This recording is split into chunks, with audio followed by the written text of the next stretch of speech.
পদ্মার ইলিশ দেখতে যেমন সুন্দর, খেতেও তেমন মিষ্টি। ইস, এই যে বাংলাদেশি দাদা ইলিশ নিয়ে যাচ্ছেন, আমাকে দেবেন নাকি 2 পিস? 3.5 হাত নৌকার খাঁচা। যে গান গাচ্ছেন এর থেকে অনেক বেশি ভালো গান গাইতে হবে। আমি হচ্ছে ইন্ডিয়ান ক্যারেক্টার করি, 1.5 লক্ষ ফলোয়ার আছে। কি আপনি কি? ওইটা ইন্ডিয়ান চরিত্রে আমি ভিডিও করি। কি কন্টেন্ট তৈরি করেন একটু দেখান আমাদের।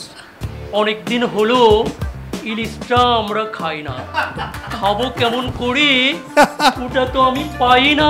পদ্মার ইলিশ দেখতে যেমন সুন্দর, খেতেও তেমন মিষ্টি। ইস, এই যে বাংলাদেশি দাদা ইলিশ নিয়ে যাচ্ছেন, আমাকে দেবেন নাকি 2 পিস?